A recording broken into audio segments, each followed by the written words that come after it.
Hello అండి. అందరికీ నమస్కారం. Welcome to our channel. ఈరోజు కథ. అమ్మా ఈ కమల చూడు నా గదిలోకి వచ్చి నన్ను చదువుకోనివ్వకుండా విసిగిస్తోంది.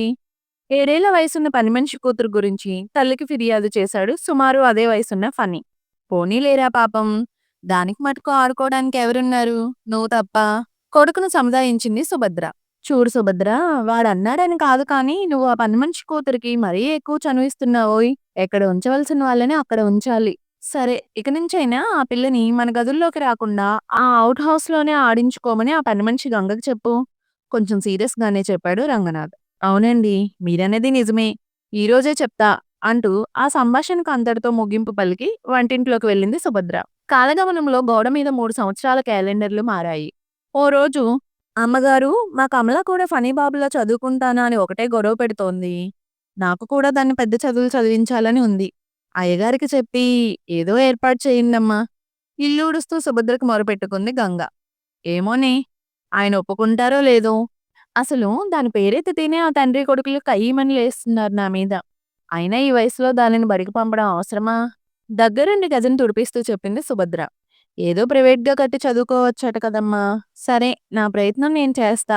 నన్నడిగితే దానికి శుభ్రంగా అన్ని పనులు నేర్పి, పెళ్లి వయసు రాంగానే ఓ అయ్య చేతిలో పెట్టి, నీ భారం దింపుకోవడం మంచిదని నా అభిప్రాయం. భర్త ఎలాగూ ఒప్పుకోడని తెలిసి, గంగను ముందుగానే సన్నిద్ధం చేసింది సుభద్ర. ఆ రోజు సాయంత్రం హాల్‌లో కూర్చున్న భర్తకు కాఫీ అందిస్తూ, ఏమండీ, పాపం మన పని మనిషి కూతురు కమల చదువుకుంటానని ఒకటే మారం చేస్తోందంటండీ. పోనీ ఏదైనా హాస్టల్‌లో వేయించి చదివిద్దామా? గోముగా అడిగింది సుభద్ర. చూడు సుభద్ర, మా బంధువు అదే డాక్టర్ శ్రీదేవి చెప్పడం మూలంగా 3 నెలల పసిగుడ్డును తీసుకొని తనకు ఎవరూ లేరని ఏదైనా పని చూపించమని వచ్చిన ఈ గంగను సరే అని జాలిపడి పని మనిషిగా ఉండమని మన ఔట్ హౌస్‌లో ఆశ్రయం ఇచ్చాం. ఆ సమయంలో నీకు కూడా ఒంట్లో బాగోలేకపోవడంతో ఓ పని మనిషి అవసరం పడడంతో అలా మన అవసరం, గంగ అవసరం 2 కూడా తీరాయి. అంతే, చెల్లుకు చెల్లు. అక్కడితో సరిపెట్టు. వ్యాపార ధోరణిలో చెప్పాడు రంగనాథ్. కానీ పాపం 10 సంవత్సరాలుగా మన ఇంట్లో పని మనిషిగా కాకుండా బద్ధకించకుండా ఓ మరమనిషిగా పనిచేస్తుంది కదండీ. అంతేకాక కిందటేడాది మన ఫణిగాడికి దెబ్బ తగిలి రక్తం పోతే ఏమీ ఆలోచించకుండా వెంటనే రక్తదానం కూడా చేసింది. తను కూడా కాఫీ తాగుతూ చెప్పింది సుభద్ర. ఇదిగో చూడు, పని వాళ్ళని నెత్తికెక్కించుకోవద్దని నీకు గతంలో కూడా చాలా సార్లు చెప్పాను. ఇప్పుడు చూడు, నీ మంచితనం అలుసుగా తీసుకొని ఎలాంటి కోరికలు కోరుతుందో. ఇప్పుడు చదువు అంటుంది.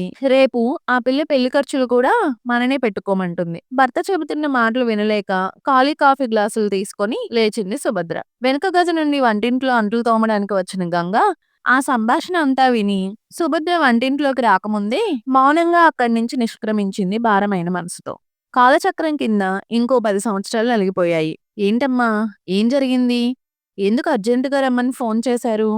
నాన్నగారు బాగానే ఉన్నారా? ఔట్ హౌస్ దగ్గర జనం ఏమిటి?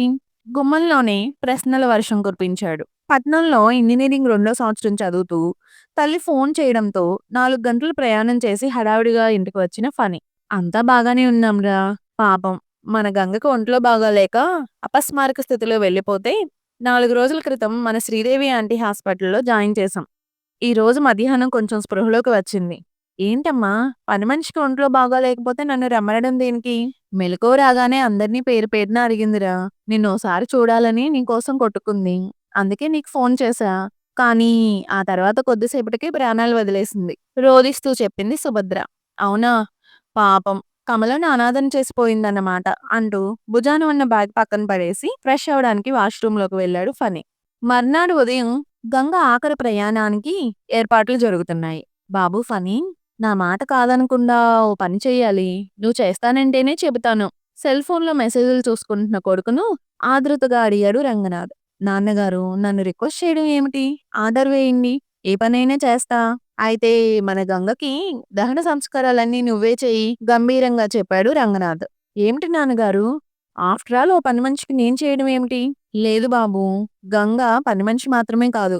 20 ఏళ్లుగా మన ఇంట్లోనే ఉంటున్న మన మనిషి. మన సొంత మనిషి. నిన్ను మీ అమ్మ కంటే తనే ఎక్కువగా చూసుకుంది.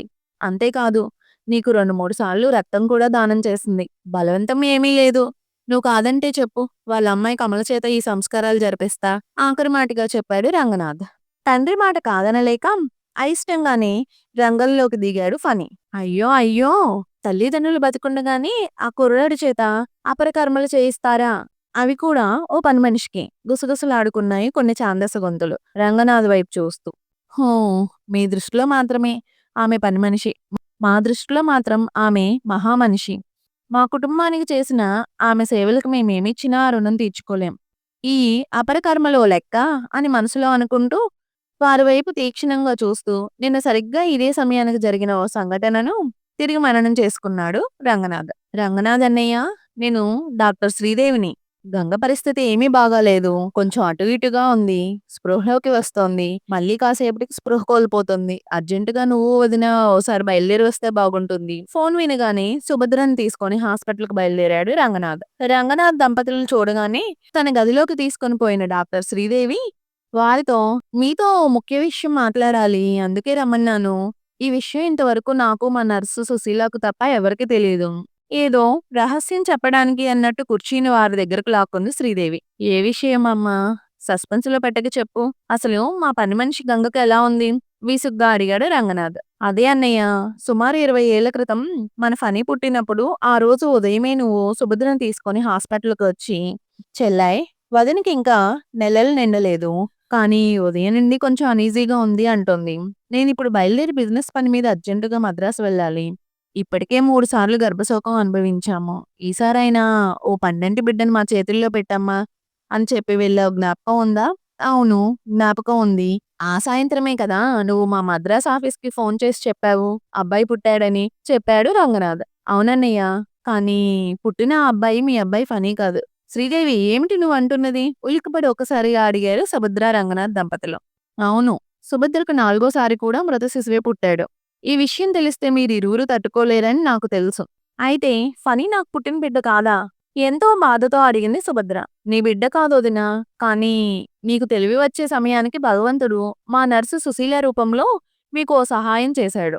అది ఎలాగంటే, అదే రోజు ఉదయం తన పక్కింట్లో ఉన్న గర్భిణీ అయిన గంగను డెలివరీ కోసం మన హాస్పిటల్‌కి తీసుకొని వచ్చింది మా నర్సు సుశీల.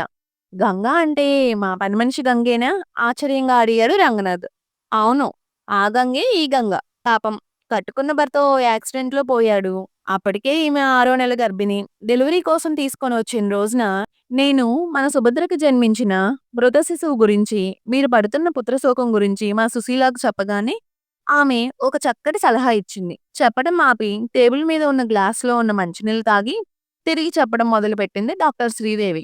ఆ సలహా ఏమిటంటే, మేడం, మనం గంగకు జరిపిన పరీక్షల్లో ఆమె కడుపులో కవలలున్నారని తెలిసింది కదా! కొద్దిసేపట్లో ఆమెకి ఎలాగైనా డెలివరీ అవుతుంది. భగవంతుని దయ వల్ల అన్నీ అనుకూలంగా జరిగితే, ఆ కవల పిల్లల్లో ఒకరిని సుభద్ర గారికి పుట్టిన శిశువుగా మార్చేద్దాం. అలాగే గంగకు ఒక మృత శిశువు, ఒక మామూలు శిశువు జన్మించారని చెబుదాం.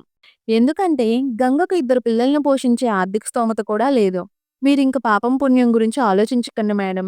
ఇలా చేయడం వల్ల 2 కుటుంబాలకు మేలు చేసిన వాళ్ళం అవుతాము. సుశీల చేసిన ఈ సూచనతో గంగకు పుట్టిన కొడుకును మన సుభద్రకు పుట్టిన కొడుకుగా మార్చేశాం. ఆ కుర్రాడే మన ఫణి చెప్పడం ఆపింది డాక్టర్ శ్రీదేవి.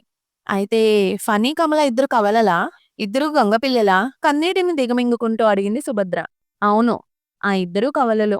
ఆ తర్వాత ఓ 3 నెలలు మా హాస్పిటల్‌లోనే ఆమెకు ఆశ్రయం కల్పించి, నేను చేసిన పనికి నాకు కొంచెం సాంత్వన చేకూరేలా గంగను, కమలను మీ ఇంట్లో ఏదైనా పని కల్పించమని మీ ఇంటికి చేర్చాను. ఈ విధంగానైనా పిల్లలిద్దరిని చూసుకునే అవకాశం గంగకు లభిస్తుందని చెప్పడం ఆపింది శ్రీదేవి. ఇదేదో సినిమా స్టోరీలా ఉంది చెల్లాయి అన్నాడు రంగనాథ్ కనతలు రుద్దుకుంటూ. ఈలోగా డాక్టర్, ఆ పేషెంట్ గంగ స్పృహలోకి వచ్చింది. తొందరగా రండి అంటూ పరిగెట్టుకొచ్చింది ఓ నర్సు. సరే వస్తున్నా అని ఆమెకి చెప్పి, ఇప్పుడు మీరిద్దరూ చెప్పండి ఏం చేస్తారు? ఆఖరి గడియల్లో ఉన్న గంగకు ఫణి తన కొడుకే అని చెబుతారా అంటూ కుర్చీలోంచి లేచింది డాక్టర్ శ్రీదేవి. అయ్యో, తప్పకుండా చెబుదామంటూ ఆందోళనగా డాక్టర్‌ని అనుసరించారు ఆ దంపతులు. హాస్పిటల్ రూమ్‌లో బెడ్ మీద నీరసంగా పడుకొని శూన్యంలోకి చూస్తోంది గంగ. పక్కనే కళ్ళల్లో నీళ్లు తుడుచుకుంటూ మౌనంగా రోదిస్తోంది కమల. గంగా, ఇలా చూడు, నేను సుభద్రను. ఒకసారి నన్ను చూడు, అదిగో మీ అయ్యగారు అంటూ గంగ మొహం మీద సున్నితంగా అదుముతూ కమలను దగ్గరకు తీసుకొని గంగ తలను తన వైపు తిప్పుకుంది సుభద్ర. నెమ్మదిగా తల తిప్పిన గంగ కుడి చేతిని పైకి లేపి కమల చేతిని ఆ దంపతుల చేతిలో పెట్టి ఎవరి కోసమో ఎదురు చూస్తున్నట్టు గుమ్మం వైపు భావరహితంగా చూడసాగింది. మసకబారిన కళ్ళతో వెంటనే తేరుకున్న సుభద్ర, "ఏమండీ, మన పని కోసం చూస్తుందేమోనండి. మీ ఫోన్‌లో ఉన్న వాడి ఫోటో నాకివ్వండి. నేను చూపిస్తా. ఈలోగా మీరు కమలను కాసేపు బయటకు తీసుకొని వెళ్ళండి" భర్తకు సలహా ఇచ్చింది. ఫనీ ఫోటోను గంగకు చూపిస్తూ ఆమె చెవిలో నెమ్మదిగా, "గంగా, మా ఫనీ ఎవరో కాదు. నీ కొడుకే. స్వయంగా నీ రక్తం పంచుకొని పుట్టిన ఇద్దరు కవలల్లో ఒకడు. ఈ రహస్యం నాకిప్పుడే తెలిసింది. మా వల్ల ఏదైనా పొరపాటు జరిగుంటే మటుకు మమ్మల్ని క్షమించు. ఇక ముందు కూడా మీ బిడ్డలిద్దరినీ కంటికి రెప్పలా కన్నబిడ్డల కంటే ఎక్కువగా చూసుకుంటాను" అంటూ గంగను హత్తుకొని, గంగ కంటి దగ్గర సెల్ పెట్టి, ఫనీ ఫోటోను చూపించింది సుభద్ర. కన్నీటి పొరల మధ్యే ఫనీ ఫోటోను చూసిన తరువాత గంగ కళ్ళల్లో వచ్చిన మెరుపు అక్కడే ఉన్న డాక్టర్ శ్రీదేవి కంట్లో పడింది. ఆ తర్వాత ఒక పావుగంటకి సుభద్ర చేతిలో తల వాల్చేసి ఈ లోకం నుంచి సెలవు తీసుకుంది గంగ. "అమ్మా, నన్ను ఒంటరిని చేసి వెళ్ళిపోయావా" అంటూ తల్లి మృతదేహం మీద పడి బిగ్గరగా విలపిస్తున్న కమల మాటలతో ఉలిక్కిపడి వాస్తవంలోకి వచ్చాడు రంగనాథ్. ఎవరింట్లో అయినా పని మనిషి ఇంటి పనులు చేస్తుంది. అంతే. కానీ మా గంగ వీటితో పాటు మా ఇంట్లో ఓ దీపం వెలిగించింది అని మనసులో అనుకుంటూ, తల్లి మృతదేహం వద్ద రోదిస్తున్న కమల తల నిమురుతూ, "చూడు కమల, ఈ రోజు నుంచి నీవు ఒంటరివి కాదు. నీకు ఈ రోజు నుంచి మేమే అమ్మా నాన్నలం. నీ బాగోగులన్నీ ఫనీ అన్నయ్య చూసుకుంటాడు. మీ అమ్మ కోరిక ప్రకారం నిన్ను బాగా చదివించే పూచి నాది" అంటూ ఆ అమ్మాయిని ఆప్యాయంగా గుండెలకు హత్తుకున్నాడు రంగనాథ్. ఇవేమీ తెలియని ఫనీ నాన్నకు ఈ చాదస్తం ఏమిటో, ఈ పని మనిషికి తన అంత్యక్రియలు చేయడం ఏమిటో అని మనసులో అనుకుంటూ, తనకు తెలియకుండానే తన కన్నతల్లి మృతదేహం ముందు నడుస్తున్నాడు.